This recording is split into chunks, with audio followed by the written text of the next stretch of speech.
verse 15. But for our context, babasahin ko po simula verse 10. Verse 10 hanggang verse 15. Alam ko lang dyan simula verse 11. Acts chapter 16 verses 10 hanggang verse 15. At ito po yung sinasabi. And when Paul had seen the vision, immediately we sought to go on into Macedonia, concluding that God has called us to preach the gospel to them. Yun po yung verse 10. Verse 11. So, setting sail from Troas, we made a direct voyage to Samothrace and the following day to Neapolis. And from there to Philippi, which is leading city of the district of Macedonia, and a Roman colony. We remained in this city some days, and on the Sabbath day, we went outside the gate to the riverside, where we supposed there was a place of prayer. We sat down and spoke to the women who had come together. One who heard us was a woman named Lydia from the city of Thyatira, a seller of purple goods, who was a worshiper of God. The Lord opened her heart to pay attention to what was said by Paul. And after she was baptized, her household as well, she urged us, saying, If you have judged me to be faithful to the Lord, come to my house and stay. And she prevailed upon us. Ito po ang buhay na salita para sa mga anak ng Diyos. Let us come to the Lord once again in prayer. Aming Amang Diyos, minsan pa sa aming pagdako sa iyong banal salita sa hapong ito, aming panalangin, una po sa lahat, ay linisin niyo po kami sa anumang mga karumihan na umahadlang upang kami, Panginoon, ay hindi lamang maging daluyan ng iyong pagpapala, bagkus kami man, Panginoon, ay maging blinded at even, Panginoon, deaf sa iyong mga panawagan sa amin, Panginoon. Lord, we pray na yung Banal Espiritu ang siyang maglinis sa amin, magbigay ng buhay sa amin, at even magpaunawa sa iyong mensahe para sa hapong ito sa amin, Panginoon. At bawat isa ay makinabang sa iyong mga salita. At maluwalhati ka sa lahat ng itutulot mo na magiging bunga nito, Panginoon. At kaligtasan ay mga panalangin para sa mga kaluluwa na sa iyong biyaya ay dinala mo sila sa hapong ito upang marinig ang iyong piling para sa kanila. Panginoon, luwalhati, lakilain mo po ang iyong pangalan sa aming pagpapatuloy. At kung aming panalangin sa tulong ng iyong Banal Espiritu sa tanging pangalan ng aming Panginoong Jesus. Amen. Amen. You may please be seated po.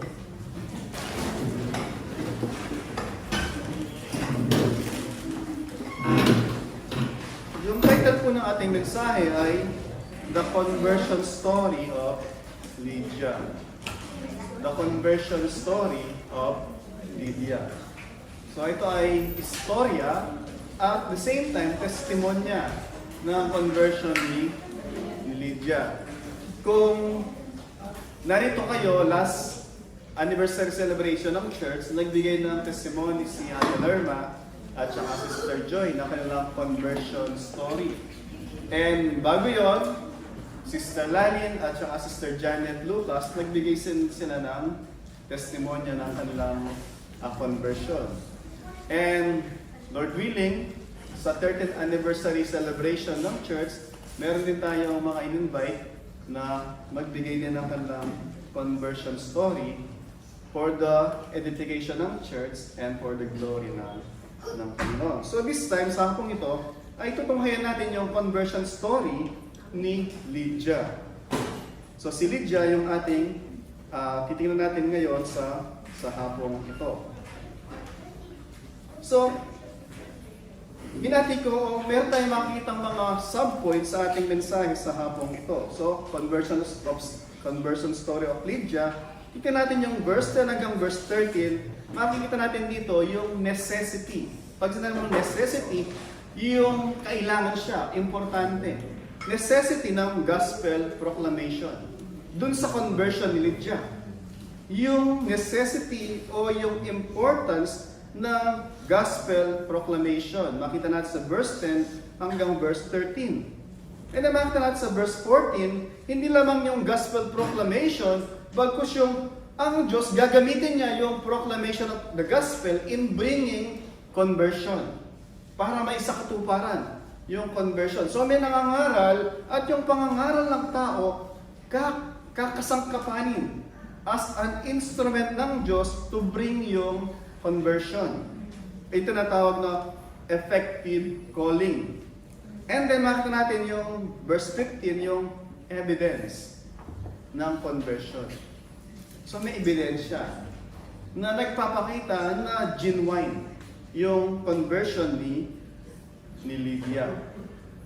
So tingnan po natin yung point number 1. The necessity of gospel proclamation. Yung importance ng gospel proclamation. Uli, sa verse 10, wala po dyan. Sa verse 10, and when Paul seen the vision, immediately we sought to go on into Macedonia, concluding that God had called us to preach the gospel to them.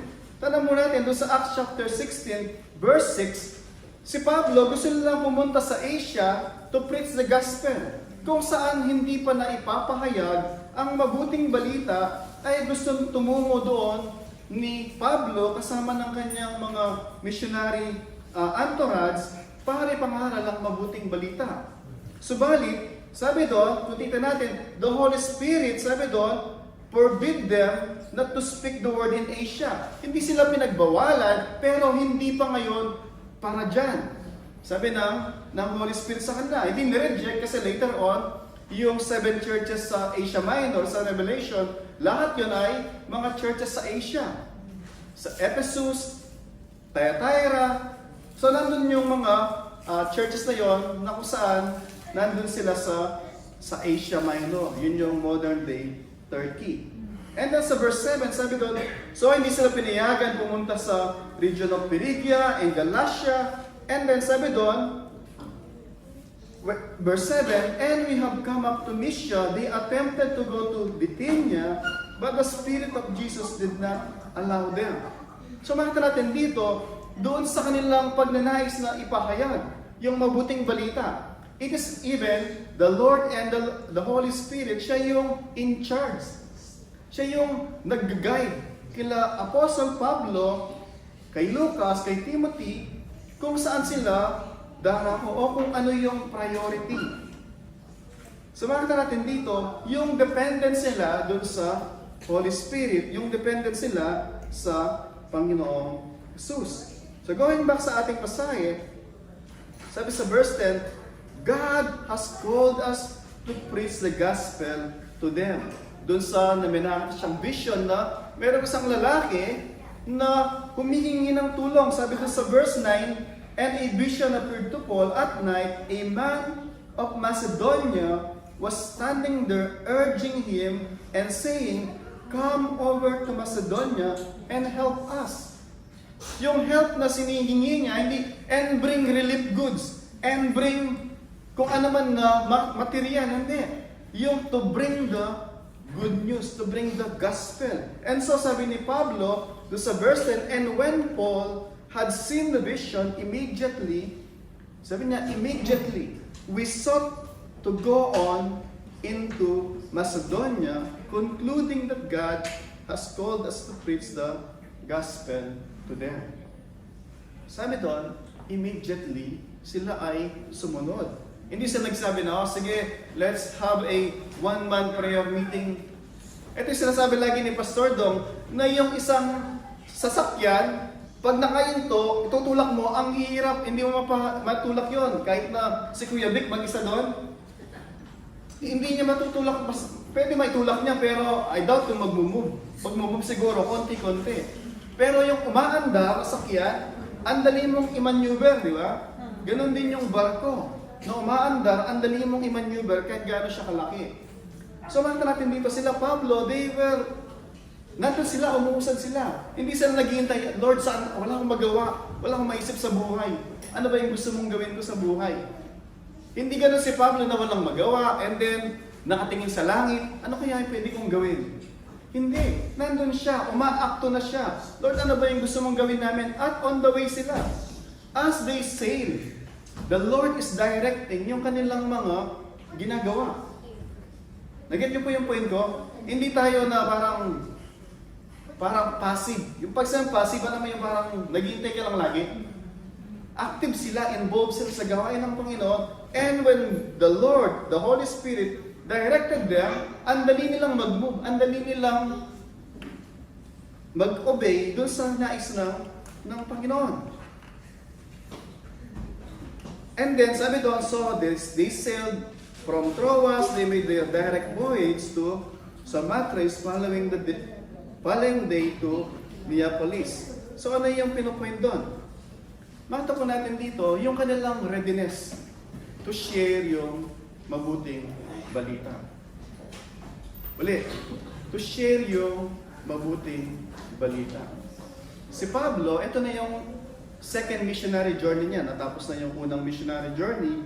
And ngayon nandun na sila sa kanilang second missionary journey. At titin natin, nandun yung pangangaral ng mabuting balita. At gusto kong makita natin, yung sabi ko kanina, sa verse 10, di ba? Sabi doon, God has called us to preach the gospel to them. Yung mabuting balita. Hindi para bigyan lamang sila ng word of encouragement o yung marami ngayon, di ba? Nalulungkot ka ba? Think positive, di ba? Isipin mo lang na mag-isip ka lang ng mga good things, di ba? Parang hindi lamang ngayon umattend ka ng mga seminars, sasabihin nila na hindi, you are okay lang yung buhay mo. Parang simple na may tawag dun motivation, di ba? Pero hindi motivational speech yung kailangan ng mga taga-Macedonia. Sabi doon, they need yung preaching of the gospel sa kanila. At yun yung ginawa ni Pablo. At makita natin, ano ba yung content ng preaching ni Pablo? Yung gospel call, ito po yung, pag sinabi mo yung proclamation ng gospel, it includes, kabilang yung explanation ng facts concerning salvation. Yung mga facts, pag sabi mo facts, ito yung mga truths, mga katotohanan pertaining sa salvation. Kaya sabi sa Romans 3:23, di ba? Ano ba sabi ni Pablo din na sumulat sa mga ibang marami pang mga pasahe o mga epistles sa New Testament, at siya yung nangangaral dito sa ating text. Sabi ni Pablo sa Romans 3:23, kabisado niyo lahat, perhaps. Sabi doon, for all have sinned and fall short of the glory of God. For all, sabi niya. Hindi niya sinabi na, some have sinned, hindi, all, sabi niya. At pag sabi mo all, lahat tayo. Nagpapadala ka sa Pilipinas, hindi ka nagpapadala, we all have sinned. Hindi pagka, nagpapadala ako regular, so hindi ako kasama doon. All have sinned. And then, 6:23, sinasabi ni Sister Daisy, Romans 6:23, the wages of sin is death. So, nagtatrabaho ka, pag hindi ka sinahuran ng Diyos, ang Diyos ay hindi matuwid. So, ay nagpapakahirap tayong gumawa ng kasalanan. Sabi doon, yung kabayaran, yung sahod natin sa paggawa ng masama ay kamatayan. Pero meron siyang but doon. But sabi doon, the free gift of God is eternal life in Christ Jesus. So makita natin dito, nagpapakirap ka, pawis na pawis gumawa ng kasalanan, sasahuran ka ng Diyos ng kamatayan, ng hell. Diba? At sabi naman, subalit, merong escape. Gift ng Diyos na nakakonekta kay Kristo. Ang sabi din sa Romans 5:8, for God shows His love or demonstrates His love in that while we were still sinners, Christ died for us. Diba?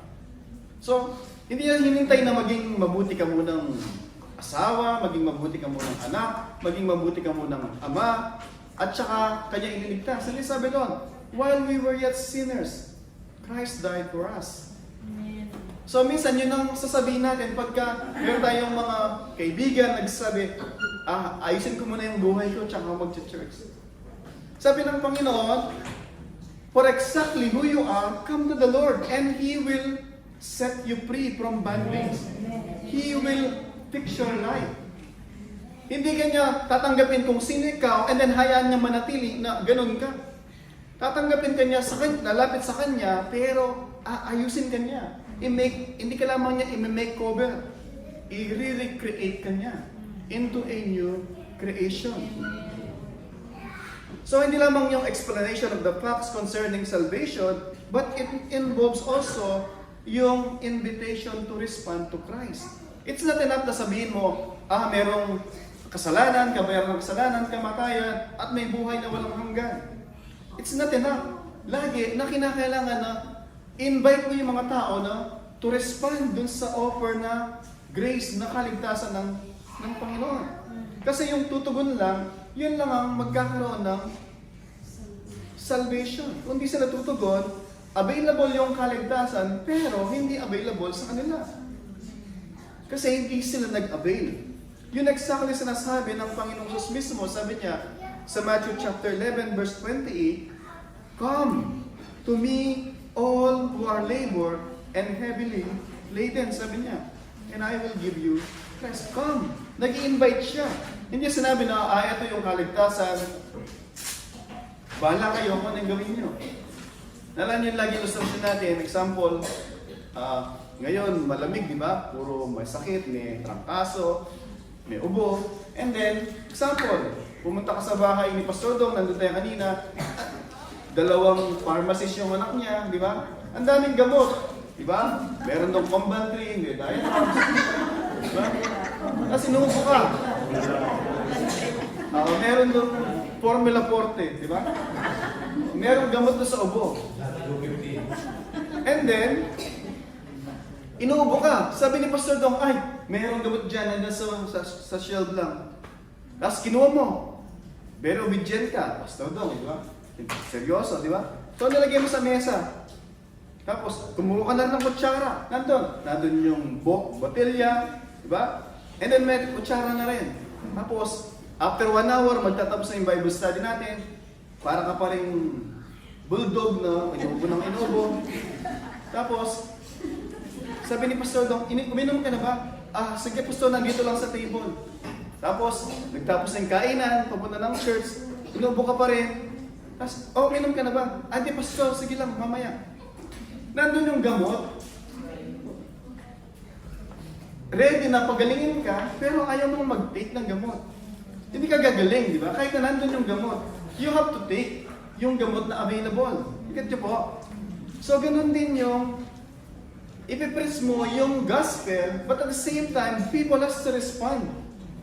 Hindi pwede na, okay, narinig namin last week yan eh. Actually, narinig ko na paulit-ulit mo sinasabi yan eh. Pero sa labas ka pa rin, unaffected, meron ka pa rin paglabas mo, may sakit ka pa rin, hindi ka pa rin magaling. Diba? So, we have to invite people to respond dun sa offer na kaligtasan ng Panginoon. Kaya nga sabi ng Panginoon Jesus, di ba? Dun sa John 1:12, to all who did receive Him, who believe in His name, He gave them, yung binigay niya, the right to become children of God. Sila yung mga tinuring na anak niya. Yung outside, hindi niya anak. Yung outside, ay anak sila nung sa labas. You are of your father, the devil, sabi ng Panginoon sa kanila. Ginagawa niyo kung ano yung ginagawa niya from the start. He is a disobedient. Sabi ng Panginoon sa kanila. And sabi din ng Panginoon Jesus, doon sa Luke chapter 24 verse 47, and that repentance for the forgiveness of sins should be proclaimed, gospel proclamation, in His name to all the nation. So natanat dito, yung gospel proclamation, yung katotohanan dapat ipahayag. At the same time, yung mga tao, kinakailangan nilang tumugon in repentance dun sa panawagan ng ng Panginoon. Mamaya titingnan natin in much detail yung repentance for the forgiveness of sin. Next week, sa preaching ni Pastor do, makita nyo sa text, yung Philippian jail guard, nung si Silas at si Pablo, nung sila ay nangangaral, mayroong isang slave girl na napalaya doon sa pagkakaalipin niya doon sa demon possessed. And then, dahil doon, sila ay nakulong. At habang nasa kulungan sila ay umawit ng pagpupuri sa Panginoon. At dahil sa kanilang pagpupuri sa Panginoon, yung mga prison, nabukasan yung mga pintuan. Imagine nyo, nagpupuri sila sa Panginoon, nasa kulungan sila, for what? Nakulong sila kasi nangaral sila. At pinalaya yung dalagitan na pinoposes ng demonyo. At dahil doon, dahil yung kabuhayan ng mga slave owner ay na-disturb, so pinakulong sila doon sa Philippi. Eto na ba nag-aawitan sila, yung mga prison ay bumukas. At thinking, sabi ng jail guard, na nakatakas yung mga prisoner, ay ihahang din siya dahil nakatakas yung mga prisoner. So thinking na nakatakas sila, kinuha niya kanyang sword and ready to patayin yung kanyang sarili. And then sumigaw si Pablo, relax, andito kami lahat, intact. Nagba-Bible study pa rin. At dahil doon, namangha yung jail guard na hindi opportunista yung mga Kristiyano na to. Hindi sila nag-aawitan lang kasi everything is okay. Pero bigyan mo ng pagkakataon, they will run wild. Hindi sila ganon, di ba? Whether the opportunity na tumakas, hindi sila tumakas. And so, yung jail guard, sabi niya, Sir, what must I do to be saved? Paano siya nag-come out na maliligtas, na yung kaligtasan ay alam nila Pablo? Kasi nag-aawitan sila. Ginawa sila ng masama, and yet nandun, nagpupuri sila sa Panginoon. Nakita yung testimonya ni Pablo, ni Silas, ni Timothy, at saka ni Lucas. And it's a good imagine ko, di ba? It's good na tanong sa atin yon. Pagka ba tayo tinignan ng mga ibang tao, makita ba nila yung kaligtasan na available sa Diyos through us na pwede natin i-share sa kanila? Or, yung lagi rin sinasabi ni Pastor Long, di ba? Same, di ba? Same, wala namang... parang tingnan mo yung world at saka yung mga Christian, pag tinignan mo, parang di mo makita yung pagkakaiba. Kasi yung ginagawa ng mga unbeliever, ginagawa din ng mga Christian. Di ba? Yung salita ng mga unbeliever, yun din ang salita ng mga di ba? Yun ang salita ng mga Christian. Di ba? So hindi mo ma-recognize, hindi mo distinguish yung, ano ba talaga yung Christian dun sa yung sa hindi Christian. Kaya sabi nila is, same. Ha? Pero nakakatuwa, naalala ko na 2 years ago ata, di ba, naglalakad lang sila Ate Chari doon sa mall, tapos may nagtanong, magcha-church kayo? Naglalakad lang sa, bakit? Kasi nakapalda sila na napakahaba. Siguro magcha-church yung mga to, di ba?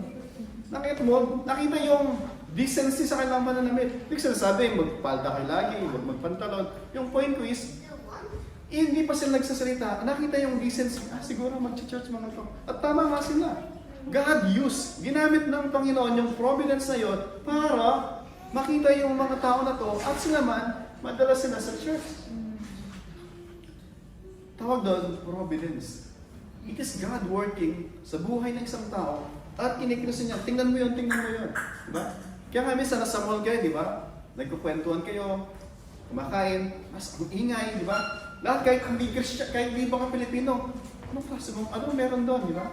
Kasi ang ingay-ingay, di ba? Parang nasa sabungan, di ba? Sabi, ganun talaga lahat ng mga Pilipino ba? Ang ingay, sabi. And then, di nalalang pinag-uusapan yung message kanina, di ba? Ng preaching. Tuwang-tuwa pala sila sa preaching ng pinag-uusapan. Kung yun nga yung pinag-uusapan, di ba? Wait, guys. So yung Philippian jail guard, tinanong niya, sabi niya, what must I do to be saved? At sabi ni Pablo, believe in the Lord Jesus Christ you and your household will be saved. Amen. Ikaw ay maliligtas at kakasangkapanin ka ng Diyos an instrument to bring the gospel sa iyong pamilya din. Para bang domino effect. And it's not enough na explain natin yung facts concerning salvation. It's not enough na invite sila tumugon sa Panginoong Sus. Kinakailangan natin sabihin sa kanila na pag sila ay tumugon sa Panginoong sa offer ng Panginoon, there is a promised forgiveness at eternal life sa kanyang presensya. At yun ang sinasabi, di ba, sa famous passage sa Bible, John 3:16, di ba? Ano sabi doon? For God so loved the world that He will save His beloved Son, that whosoever believes in Him shall perish but have everlasting life. That whosoever believes, sabi, di ba? Whosoever, anumang lahi ka, anumang nakaraan mo, anumang nakalipas mo, whosoever believe should not perish but have eternal life. However, pinaliwanag natin yung, pinaliwanag natin na, in-explain natin yung gospel sa kanila, kailangan tumugon, may kapatawaran, at mayroong buhay na walang hanggan. Pero, sabi ni Pablo, doon sa Romans chapter 10 verse 14, how will they call on Him whom they have not believed? And how they believe on Him whom they have never heard? And how they hear without someone preaching or without someone telling them? Gusto nating marinig nila yung available na kaligtasan kay Kristo, pero sabi ni Pablo, paano sila maniniwala? Hindi nga nila narinig. Paano sila maniniwala? Walang nangaral sa kanila.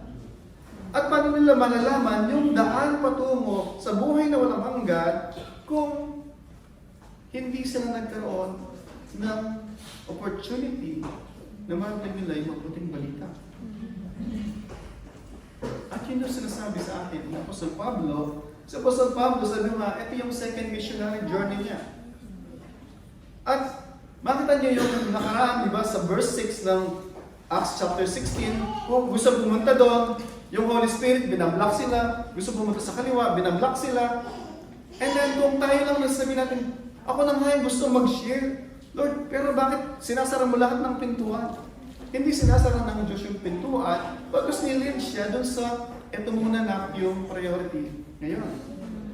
At pinapoint ko lang po mga kapatid, sa ating mga buhay, God will open doors, opportunity for us to make Christ known. At kung hindi natin gagrab yun, the door will close. Perhaps gagamit siya ng ibang tao para ma-share yung tao na yun. Pero na-miss natin yung opportunity, yung privilege na maging instrument ng Panginoon na magdala ng mabuting balita para sa kanilang kaligtasan.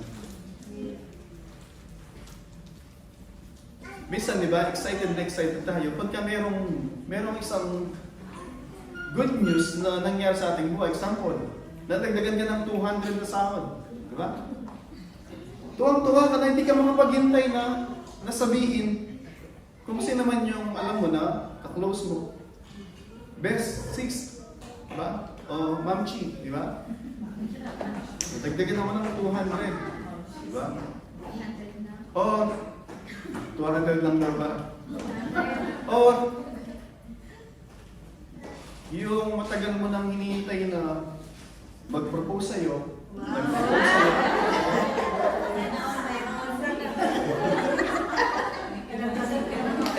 Excited ka sabihin, di ba? Naikwento mo, di ba? Nalala ko nung tumama ako dun sa loto dati. Ayoko sabihin sa lahat kasi mangungutang lahat. Pero nung hindi naman pala totoong nalo ako, sinabi ko yung point is, pag may mga good news sa ating mga buhay na nangyayari, we are so excited, may share, di ba? Hindi natin mapigilan yung ating sarili. Pero, sabi ng salita ng Panginoon, there is a far better news na kinakailangan marinig ng mga tao. At yung mabuting balita ng kaligtasan. Pero, sabi ni Pablo is, pero, paano nila maririnig kung hindi tayo magsasalita? Naalala ko, meron sa church, sabi niya, Pastor, di po, pasensya na, hindi ako marunong mag-share. Hindi ako marunong mag-evangelize. At may nagsabi sa kanya, Sis, darating tayo doon sa ating mga Bible study, mag-grow ka, mag-mature ka. Darating ka doon. Pero meantime, nakaka-bless yung buhay mo dahil hindi ka sinasabi mo, di ka pa marunong mag-share. And yet, every week, meron kang nadadala sa bahay ng pastor doon na nakakarinig ng mga salita ng Panginoon. Hindi ka nagsishare, pero someone na ginagamit ang Panginoon. Para tayong bahagi ng katawan. Diba? Merong gumagalaw na naghihiwa ng sibuyas, ng kamatis, merong bibig na kumakain, merong mata na nagmamasid, diba? Merong kanya-kanyang function yung katawan. So ganun din sa church. Hindi naman lahat tinawag na maging pastor. Hindi naman lahat tinawag na maging praise and worship member, di ba? Pero lahat tayo ay tinawagan na magpuri sa Panginoon. Lahat tayo ay tinatawagan na ibahagi yung witnessing natin na ginawa sa atin ng Panginoon.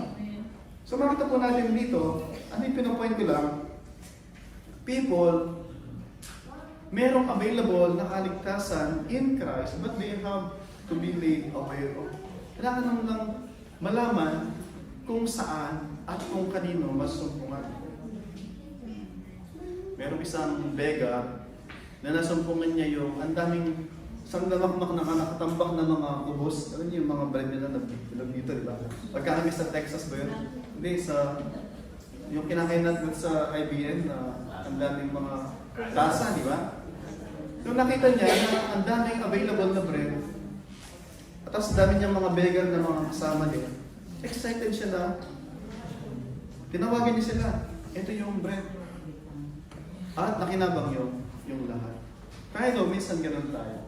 Once upon a time, mga beggar tayo sa salita ng Panginoon. Mga beggar tayo sa pag-ibig ng Panginoon. But then, nung nasumpungan natin kung saan available kay Kristo, yung tinapay ng buhay, yung tubig na bumubukal sa ating mga puso, na nagiging river of life. Sabi doon, tayo man, excited tayo na sabihin sa Kanya kung kanino masumpungan yung tinapay ng buhay at yung tubig ng buhay. So nakita natin doon sa verse 10 hanggang verse 13 yung pangangailangan ng pagpapahayag ng mabuting balita. But then, yung verse 14, tinuturuan tayo na yes, pinapangaral natin. But we don't rely doon sa sarili nating kagalingan magbahagi. Sabi sa ating teksto, verse 14, and one who was a woman named Lydia from the city of Thyatira, a seller of purple wood, who was a worshiper of God, the Lord opened her heart. Tapos tingnan mo natin yung a worshiper of God. Yung worshiper of God na dito ay technical term na ginagamit kagaya ng Ethiopian eunuch, si Cornelius. Sa Acts chapter 16, yung Ethiopian eunuch, galing siya sa Israel. Kasi meron silang celebration ng Passover.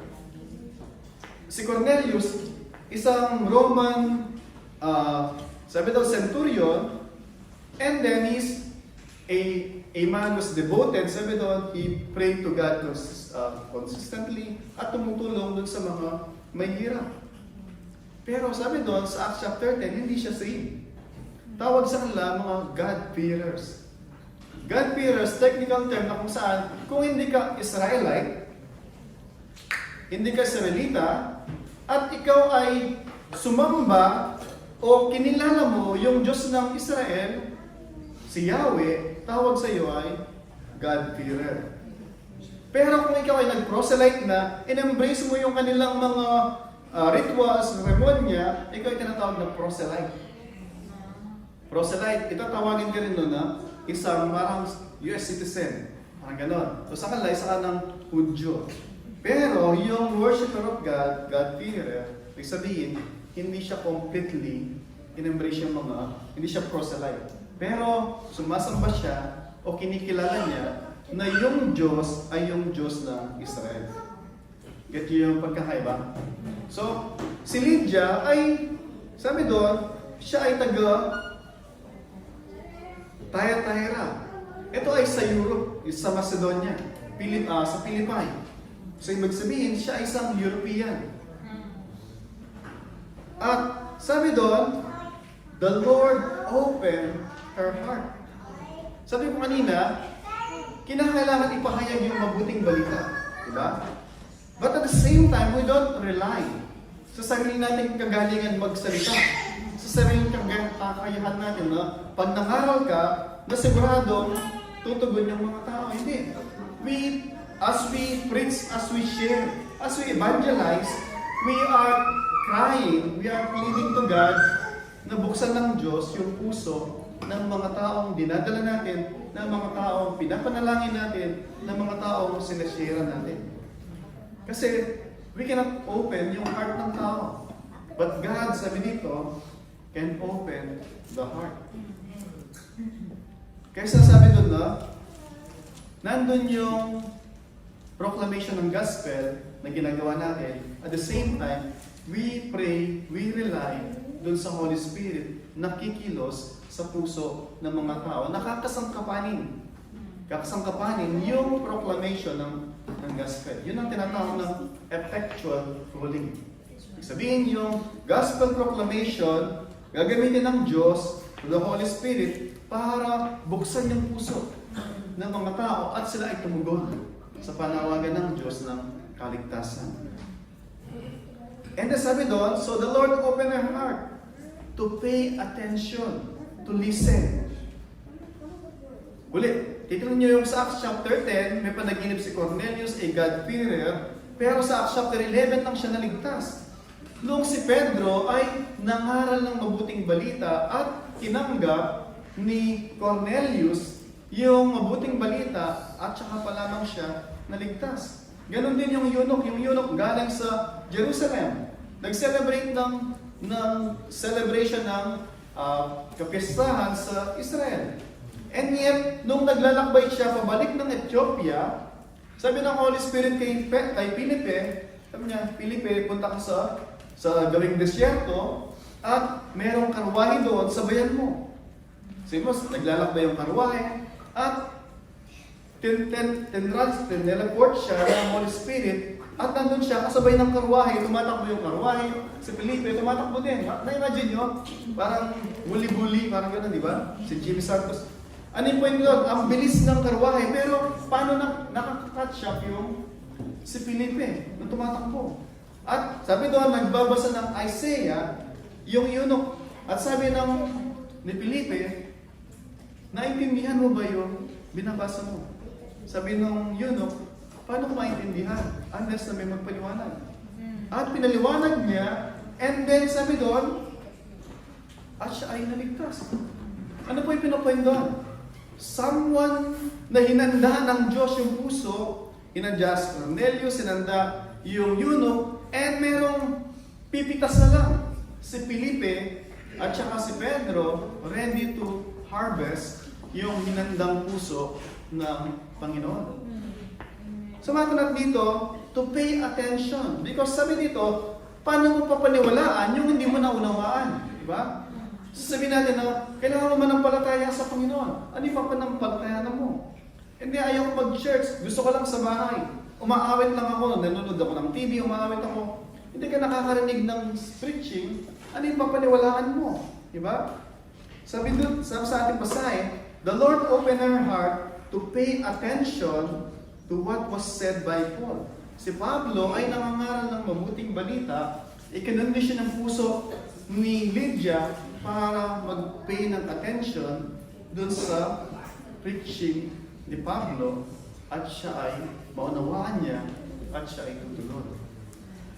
Kaya nga po, di ba, pagka may invite kayo, tapos nandun sa church, huwag niyong buong service na kwentuhan. Diba? Kasi in-invite niyo para di siya makatulog. Hanggang natapos service, kinukwentuhan niyo, di nakapakinig. Diba? Kaya niyo, ipag-pray niyo siya. Pag nakinana mo, itapikin niyo. Pag-pray niyo po sila. Diba? Nakasangkapanin ng Panginoon yung awitin, yung pagbasa ng salita ng Panginoon, at yung preaching para maunawaan nila kung ano yung inaalok ng Panginoon sa kanila. At yun yung panalangin po natin. Yung effective calling, so sabi ko kanina, mayroong gospel call, ito yung proclamation ng gospel, and sa pamamagitan ng proclamation ng gospel, ang Holy Spirit, ang Diyos through the Holy Spirit, ay may igagawad siya na tinatawag na effectual calling. Ano ba yung effectual calling o effective calling? It is an act of God the Father speaking through the human proclamation of the gospel in which He, God, summons people to Himself in such a way that they respond in saving faith. So may nangangaral, yung Diyos Ama, kakasangkapanin niya, i-empower niya ng Holy Spirit para pag narinig natin, tutugon tayo sa panawagan ng Diyos. So napakalaga ng gospel proclamation kasi yun ang kakasangkapanin ng Panginoon to bring saving faith, to bring effectual calling doon sa mga tao na nakakarinig ng mabuting balita. Yun po yung sinasabi sa, titingnan nyo yung Romans 8:30, sabi doon, and those whom He predestined, He also called. Sabi niya yung mga itinadhana ng Diyos, yung mga tinawag ng Diyos, o yung mga pinili ng Diyos, inelect ng Diyos, sila man ay Kanya tatawagin. Sabi din ni Pedro sa 1 Peter 2:9, you are a chosen race, sabi niya, holy priesthood, a holy nation, people for His own possession, that you may proclaim the excellence of Him who called you out of darkness into His marvelous light. Ano po sinasabi doon? Sabi niya, dati kayong nasa kadiliman. Tinawag kayo ng Diyos, inahon sa kadiliman, nilagay doon sa kaliwanagan. Makita niyo yung Book of John, yung sulat ni Apostle John. Sabi doon, lagi binabanggit niya yung light at saka darkness. Contrast siya na, kung wala ka kay Kristo, sinasabi niya, you are in darkness. But if you are in Christ, you are not only in the light, but you are children of light. Pero pagka wala ka kay Kristo, hindi ka lamang nasa kadiliman, because you are son and daughter of the darkness. Alam natin kung sino yung darkness, di ba? It's point doon sa kay Satan. Sabi po sa John chapter 6 verse 44, kaya kailangan natin mag-pray habang yung tao ay nakikinig ng mabuting balita. Pag may devotion tayo, may prayer meeting, may pag-aaral, pag-pray natin, Lord, kasangkapanin mo po yung pagpapahayag ng salita. Lord, huwag mong hayaan na makatulog siya. Lord, panatili mong gising at attentive sa preaching ng mabuting balita. Kasi sabi sa John chapter 6 verse 44, no one can come to me, sabi ng Panginoon, unless the Father who sent me draws him. Ano yung point doon?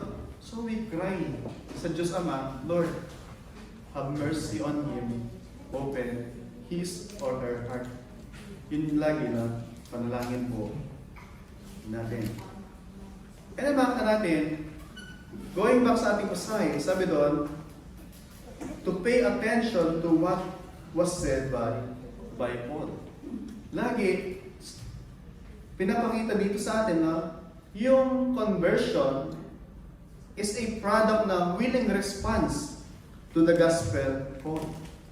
Yung conversion po, pag tingnan yung conversion, is a willing response to the gospel call, which we sincerely repent of sin and place our trust in Christ for salvation. Ibig sabihin, willingly, tumugon ka.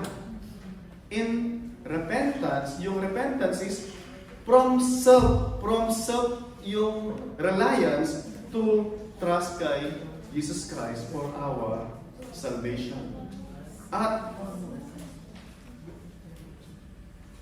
yung pagtitiwala natin na hindi natin kayang iligtas yung ating sarili. Maraming mga tao, diba? Akala nila pag maraming ipon, secure, diba? Secure yung buhay. Pero minsan nakakalungkot, diba? 10 taon, o say 20, saan? 20 years ang iksi. 20 years ang iksi. Minsan parang kahapon ako nagpunta ng Dubai, pero ngayon 21 years na sa Dubai. Sabihin natin na 50 years sa abroad. 50 years sa abroad. And then nauwi ng Pilipinas, and then ilang buwan lang nagka-cancer. Sa Pilipinas, kung wala kang insurance, lahat ng naipon mo ng 50 years, hindi apat na isang taon. Kahit na yung kahadiyero mo, kukunin nila. Hindi lang yung nasa loob ng kahadiyero. Kung may kahadiyero tayo. Kaso marami sa atin, di ba? Yero lang yung meron, di ba? Yung pong saving faith, yun natin. So yung conversion, it includes yung dalawang mukha. Saving faith at saka yung repentance. Conversion includes yung nananampalataya ka at ikaw ay tumalikod sa kasalanan.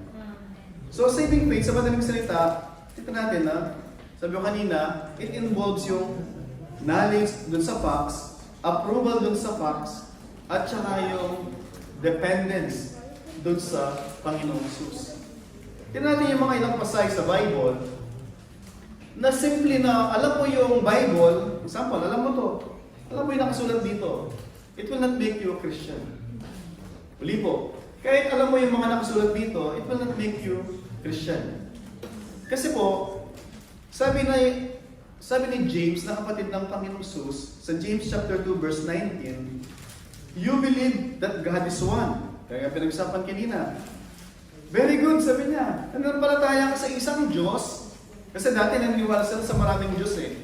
Merong Diyos dito, may Diyos doon, may Diyos yung bundok, di ba? Merong Diyos yung dagat, si Poseidon, merong Zeus, di ba? Pero sabi ni James, kagaya ng mga God-fearers, naniniwala sila sa isang Diyos, sabi niya, you believe that God is one, very good.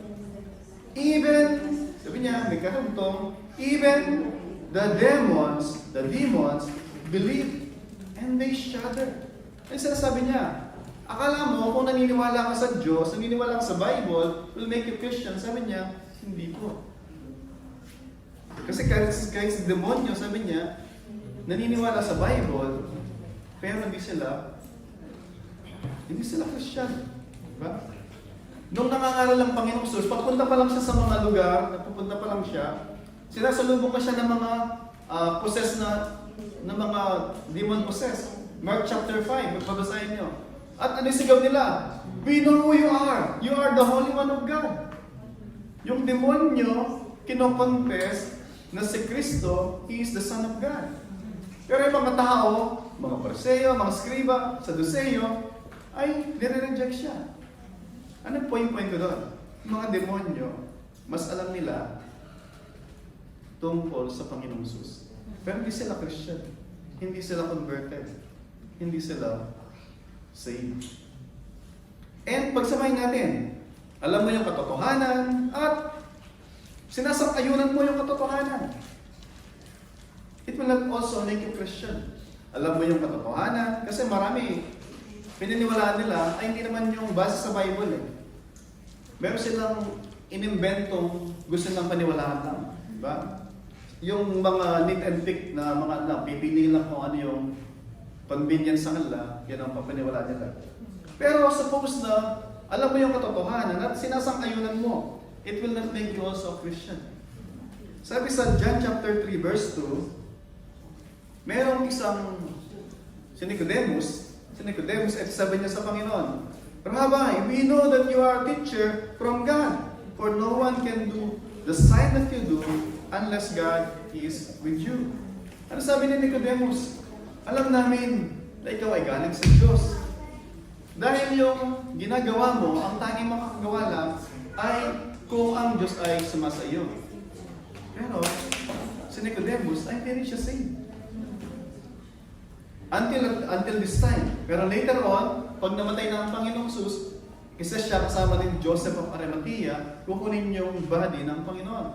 They publicly declare themselves to be a follower of Christ. Pero not until this time. Hanggang dito, hindi pa.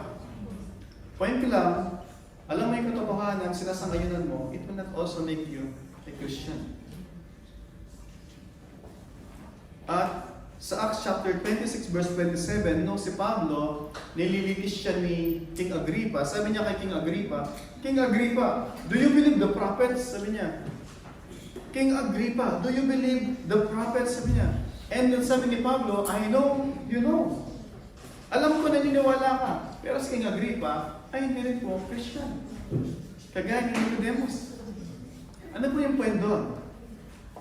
Yung saving faith, it involves trust in Christ Jesus as the living person for the forgiveness of sin and for eternal life. Amen. Ano po yung point doon? Hindi mo lamang alam yung katotohanan at sinasangayunan, bagkus you put yourself, yung sinabi na believe in Christ, actually, yung sa Greek, yung ibig sabihin nun, believe into Christ. Ibig sabihin, you put yourself in Christ. You immerse yourself in Christ. You depend on Christ. Bisa pag-example, nakaupo kayo. Hindi naman kayo nakaupo na parang kalahati lang na na parang, baka babagsak kasi ako eh. Kaya nakaupo ako na parang sinasalo pa rin ng paa ko yung sarili ko para yung bumagsak. Hindi kaya ganun, di ba? Pag nakaupo ka, you rest, di ba? Yung buong weight mo, nilalagay mo sa upuan. Ganun ba kayo nakaupo? O nakaupo kayo na, ay baka babagsak ako kaya hindi ganun, di ba? Pag nakaupo ka, ang sarap ng upo mo. You put yourself, yung weight mo sa upuan. Yung dog faith is ganun din. You put your whole weight, yourself kay Kristo. Hindi ito yung option 1 ko, kung sakaling si Kristo, totoo o hindi. May option B ako, may option C. Di ba kaya nga minsan diba, may magsisimba ng gabi, may magsisimba madaling araw, in case na hindi mo na kumpleto yung gabi, may pang umaga ka. O kaya naman, in case na hindi sigurado yung born again, meron kang another option, di ba?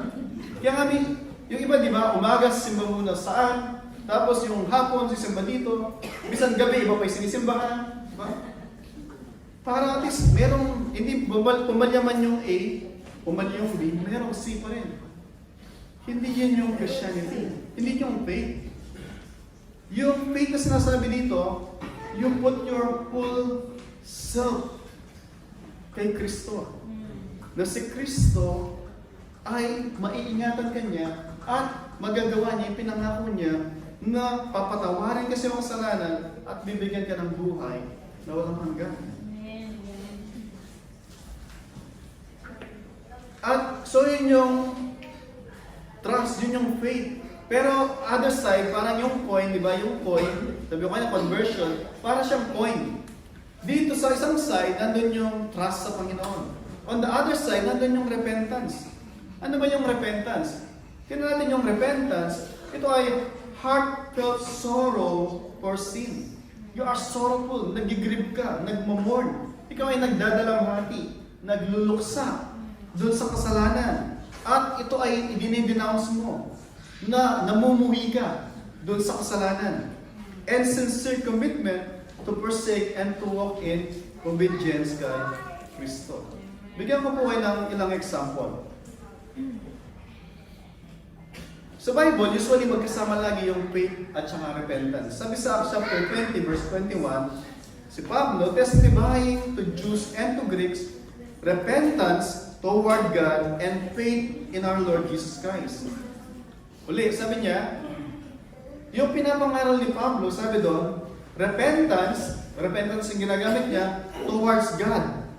Yung repentance, hindi lamang siya from ganito. Ay, ayoko na sa'yo, di ka pala reliable. Pare, dati, number 1 sa buhay mo, kung asawa mo, girlfriend mo, boyfriend mo, siya yung number 1 sa buhay mo. Ay, hindi ka pala reliable. Punta lang ako kay B. Hindi yung repentance. Repentance is from anything or anyone to God. From self, papunta sa Diyos. Dati nagtitiwala ka sa sarili mong kakayahan, dati nagtitiwala ka sa pera mo, sa sahod mo, sa bangko mo, pero na-realize mo, walang palang security doon, walang palang kaligtasan doon, walang kapatawaran. At na-realize mo na sa kay Kristo lang pala may kapatawaran at may buhay na walang hanggan. So it's from anything or from anyone to God. Yun yung repentance. And then yung faith naman, faith sa Panginoong Jesus. Kaya may nang example sa Bible na makita natin yung marka ng genuineness ng repentance. Merong isang rich young ruler na patakbo pumunta sa Panginoon. Sabi niya, good teacher. Sabi niya, what must I do to be saved? Sabi ng Panginoon, alam mo yung kasulatan. O, ay, bata ako, ginagawa ko na yan.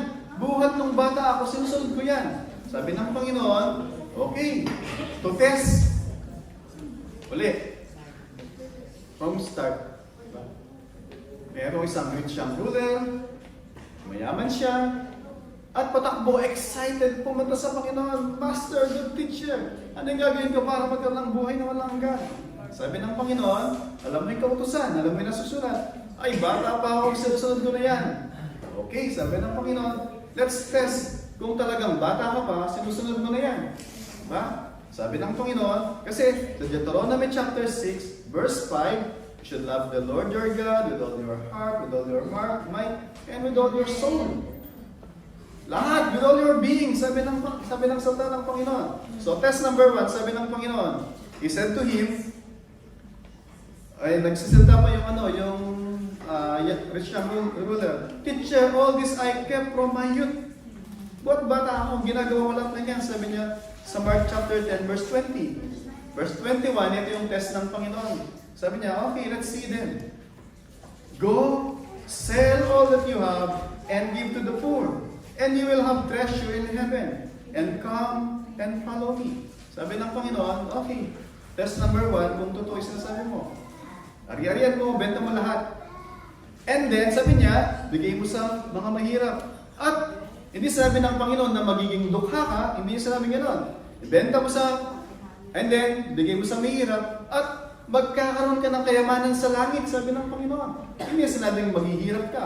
Magkakaroon ka ng kayamanan sa langit.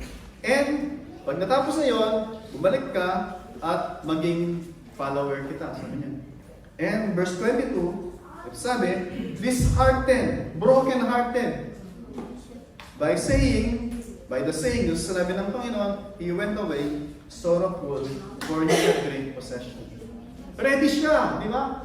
Anong dapat kong gawin? Sinabi ng Panginoon kung anong dapat gawin, at umalis siya. Kung gaano siya ka-excited pumunta, ganun siya ka-tamlay nung siya ay umalis. Yung tinasa kanya ng Panginoon, okay, ano ba yung idol mo sa buhay? It's either God or yung willing ka ba na yung idol sa buhay mo? Sabi ng Panginoon, di ba? Ganito mo, at ako yung magiging possession mo. Ako yung magiging treasure mo. At hindi siya ready. Contrary dun sa Luke chapter 19, merong isang ganito ka-height. Hindi, ganito, parang height. As, paparating ang Panginoon. Hindi ko makita, di ba? At, sabi niya, ay may puno. Makita sa puno, di ba? At, pagkakit sa puno, sabi ng Panginoon, oh, Zacchaeus, baba ka dyan. Ngayong gabi, tutuloy ako sa tahanan mo at magdidina sa tahanan mo. At, isipin mo, si Zacchaeus, mayaman, tax collector. Ang dami niyang kayamanan.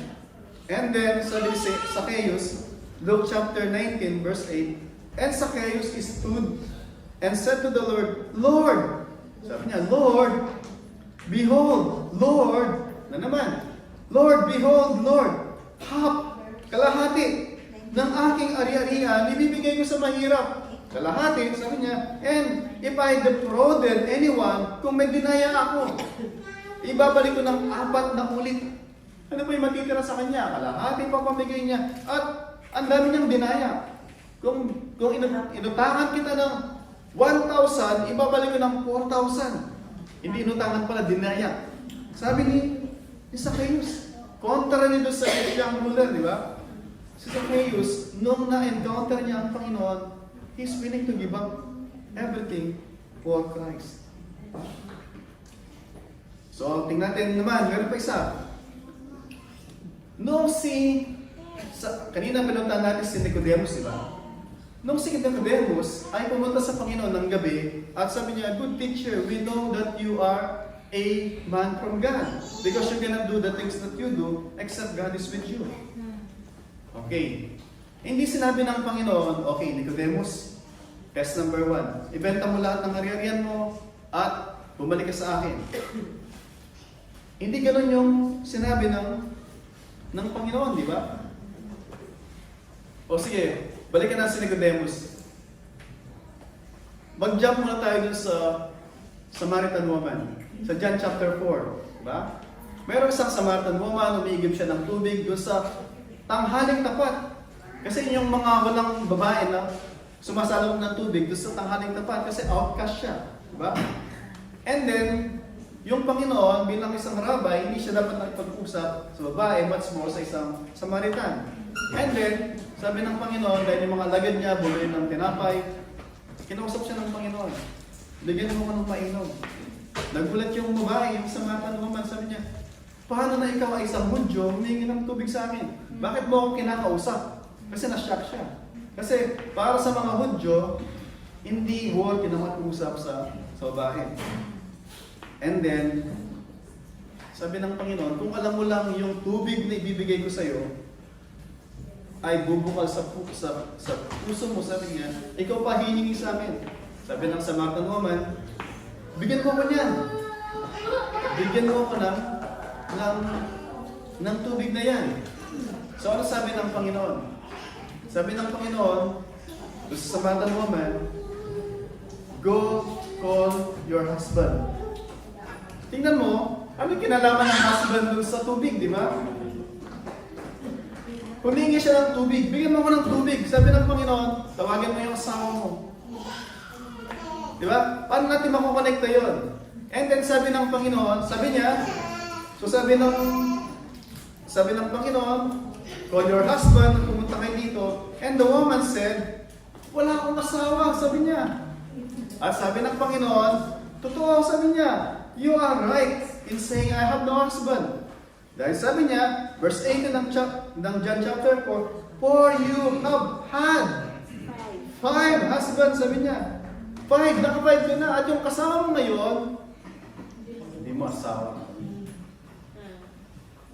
Ano yung kinalaman ng tubig sa asawa, di ba? Nagigit nyo? And then, balikan natin si Nicodemus. Si Nicodemus, nung pumunta sa Panginoon, Teacher, we know that you are from God.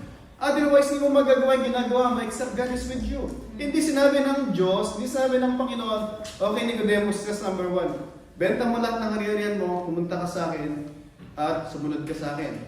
Test number 2, tawagin mo yung asawa mo, pupuntahin mo dito. Hindi yun ang sinabi niya kay Nicodemus.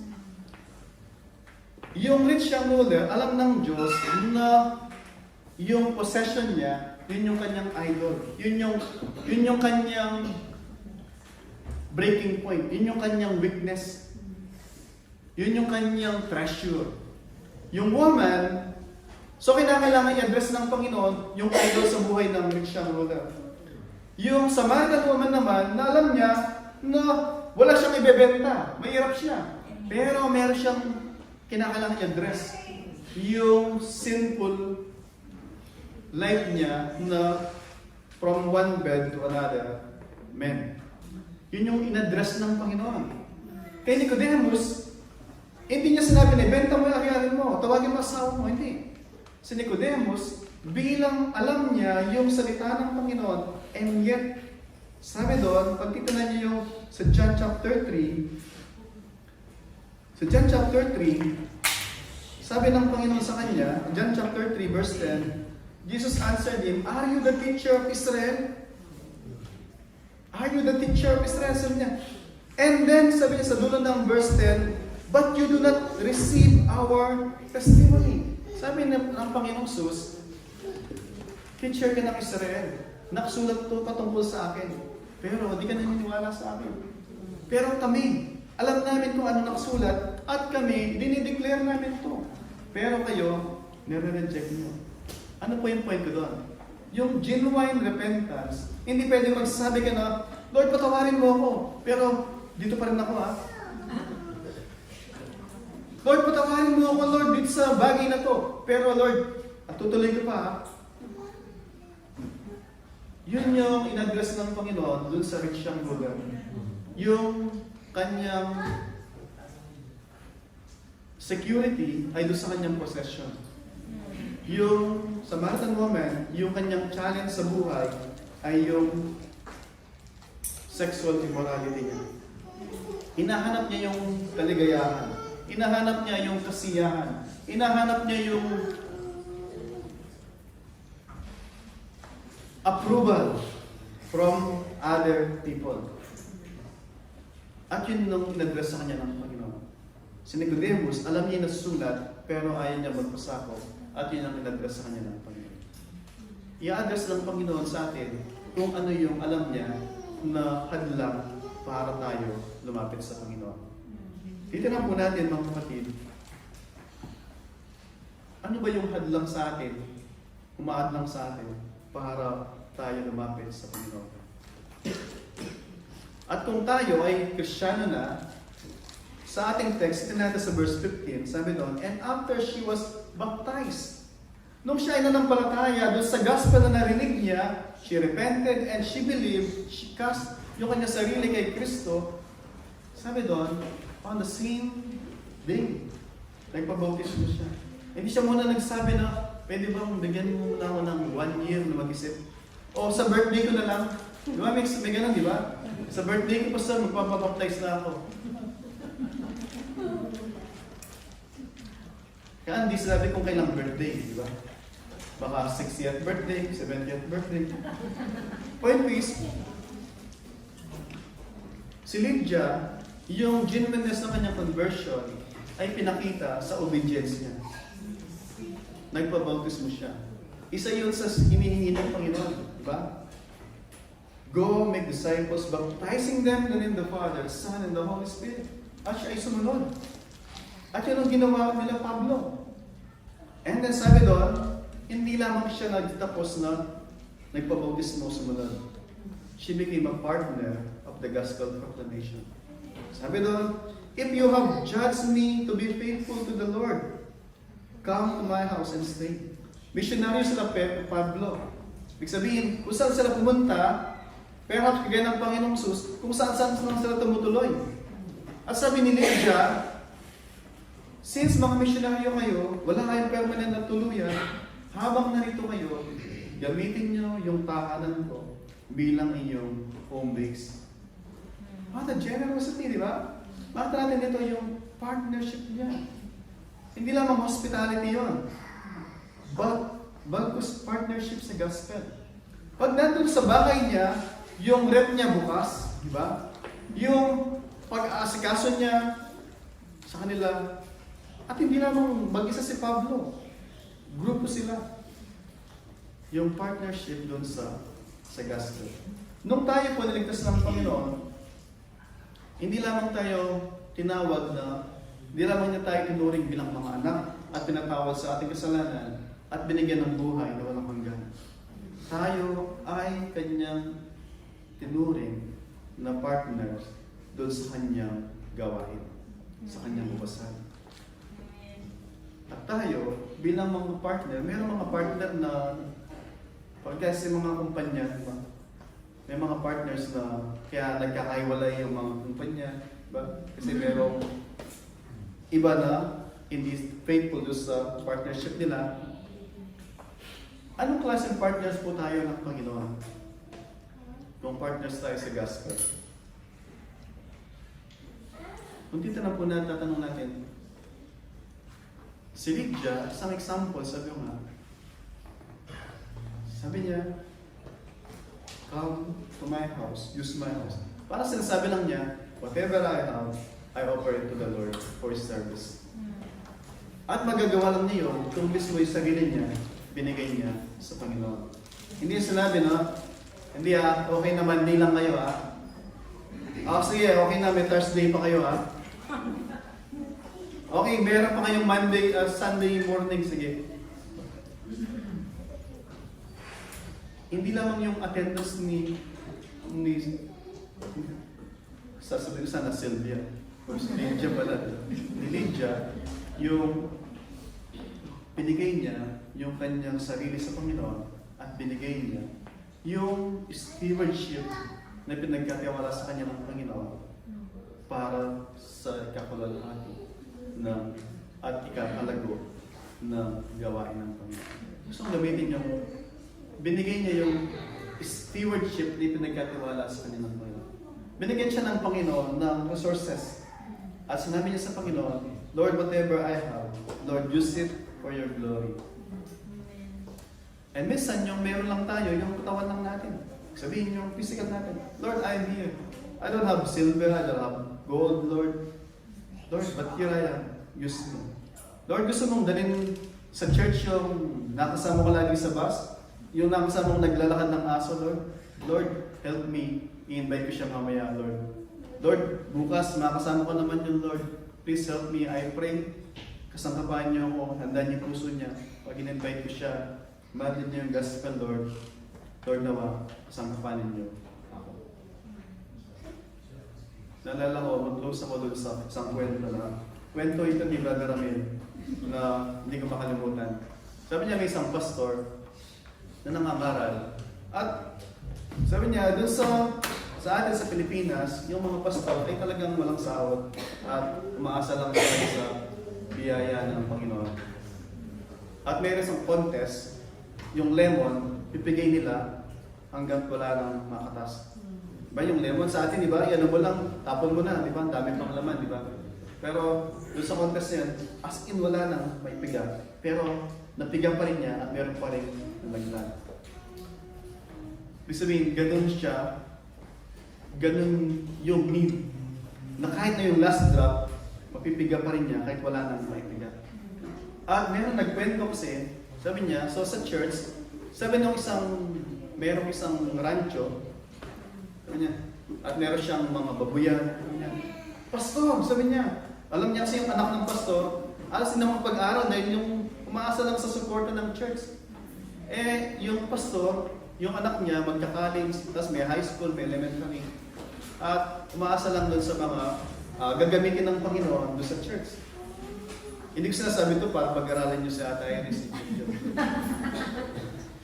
And then sabi nung merong babuyan, may kalabaw, sabi niya, Pastor, meron pala siyang baboy, wala siyang kalabaw, wala siyang baka, wala siyang kabayo, meron siya baboyan. Pastor, kung meron lang akong mga kalabaw, pag-aaralin ko yung anak mo, at kalahati ng kalabaw ko, kung 10 yun, ibibigay ko para makasuporta sa inyo. Pero pastor, wala akong kalabaw eh. Pastor, kung may mga kabayuhan lang ako, kalahati nung bilang nila, ibebenta ko at yung pinagbentahan, bibigay ko sa inyo. Pero pastor, wala akong kalabaw eh. Ay, wala akong kabayo eh. Tapos sabi nung meron siyang pamangkin, Tito, nanganak na naman yung mga baboy. 10 yung anak, sabi niya. Oh, nanganak pala yan. Pastor, wag mong gagalawin yung babuyan ko, sabi niya. Point is, ang daling mangako doon sa wala. Yung wala tayo, ang dali natin yung pangako. Diba? Kasi wala tayo noon, di ba? Pero yung meron tayo, ang hirap ipangako, ibigay sa Panginoon. At this time, perhaps meron lang tayo yung sarili natin. Di ba? Hindi hinihingi sa atin ng Panginoon na ibenta natin yung ari-arian natin. Hindi sinasabi sa atin ng Panginoon, dalhin mo asawa mo. Pero exactly kung sino tayo, sinasabi ng Panginoon sa atin, give me yourself and I will make use of yourself for my glory and for your good. Pero yung iba naman, meron talaga. Merong gift na ibinigay yung Panginoon. Paano natin gagamitin as a good steward, kagaya ni Lydia, for the furtherance ng kingdom ng Panginoon. Si Lydia, pinakita sa atin how a faithful steward, servant, sinner saved by grace, pinakita yung kanyang true conversion. And I pray, bawat isa sa atin ay mangusap ang Panginoon to reflect how are we in our stewardship doon sa buhay na pinagkatiwala sa akin ng Diyos. At kung naman tayo, hanggang ngayon, ay nandun tayo, hindi tayo sigurado sa ating relasyon sa Panginoon, pero nananawagan ng Panginoon kung paano binuksan yung puso ni Lydia, I pray sa inyo din, ay sa kasalukuyan sa daling ito, kinikilos ng Diyos ang iyong puso nang kayo ay tumugon para sa alok na kaligtasan ng Diyos. Huwag niyong mayaan yung cup syrup na doon sa table at hinintay niya nagagaling kayo simply by looking doon sa cup syrup niyo. Meron tayo sakit, higit sa ubo, higit sa trangmasa. Yung sakit natin na kasalanan na magdudulot sa atin ng kapamakan na walang hanggan kung hindi natin iti-take yung alok ni Kristo na kaligtasan. Let us all stand and pray.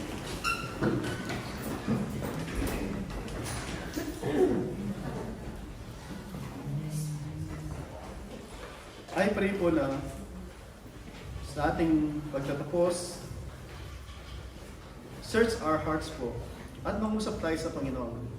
Lord, ano ba yung gusto mong gawin ko sa iyong mensahe sa aking ito?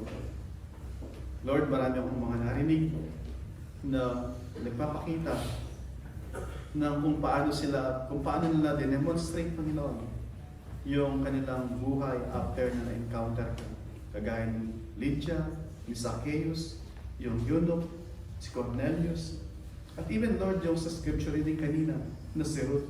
Sabi niya, your God will be my God, your people will be my people. Pagpapakita ng kanyang identification, ng kanyang bagong pamilya, na iniwan niya yung dati niyang kinabibilangan bilang isang Moab at ibinilang niya ang kanyang sarili doon sa pamilya, sa bayan ng chosen people na Israel, Panginoon. Lord, help us na sa tulong ng Ibang Espiritu kami man, Panginoon, makita namin na sineparate mo kami o sineseparate mo kami na maging bayan mo. You have taken us out from the world, Panginoon, that we should belong sa iyo, Panginoon. Lord, maraming salamat, maluwalhati ka, Panginoon, sa lahat ng mga pinagkatiwala mo sa amin, yung buhay, resources, talento, gifts, Panginoon, na binigay mo sa amin. At even yung family na binigay mo sa amin. Lord, all of us, gaya ng cry ni Joshua, as for me and my house, we will serve the Lord. Lord, help us na maging totoo sa amin yung mga salita mo, Panginoon. Lord, magiging posible yun, Panginoon, sa tulong at biyaya mo, Panginoon, for your glory and for our good.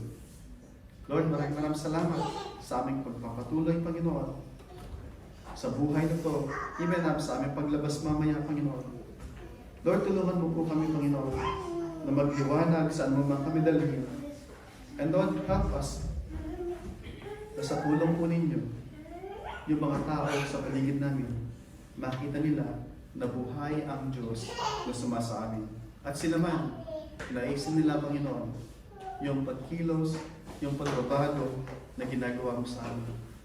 Makita nila, Panginoon, na yung buhay namin ay nagbibigay kalulatian, kaluguran sa inyo.